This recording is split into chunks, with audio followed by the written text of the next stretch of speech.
Bos, selamat petang. Saya Awam Pang. Hari ini kita kedai pun ada dapat yang kereta ni. Baru sampai aja pun sama juga, belum buat apalah. Belum buat apa, saya terus video. Tahun 2019.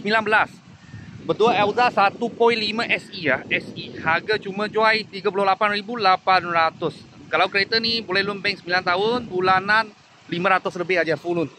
Full loan memang boleh dapat. Ini kita belum buat lah, belum buat sebab kereta ni baru sampai. Tinted pun belum buka. Nak bus vakum lah, masuk bus vakum dulu.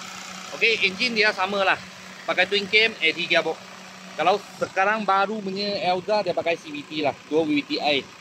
2 VVTi engine. Ini twin cam VTi aja, sebiji aja. Okey, dia punya ini molek dengan bumper kita akan spray lah. Mungkin sebiji spray. Tapi sekarang saya terus review dulu lah. Okey, tayar tahun 2024 Continental tayar. Depan belakang sama saja. Dalam macam ni. Belum cuci, belum buat apalah. Ini kereta. Okey, mileage dia 93,000. Meter ada lain sikit lah. Warna putih dulu punya warna orange ke. EJI, lepas tu SE. Ini SE baru sikit punya. Dia dalam punya seat warna hitam.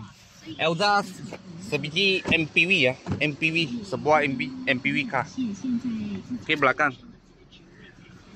Tapi masih orang banyak cari Elza ini spek lah sebab dia tahan.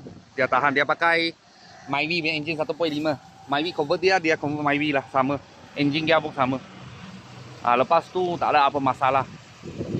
Tahun 2019 lah, tahun 2019 berdua Elza 1.5 SE. Harga jual 38.800.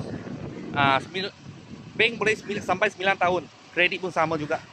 Tak ada lesen pun boleh juga. Kalau bos-bos dengan kawan-kawan yang berminat, boleh kontak saya lah. Tanya ini kereta masih ada tak.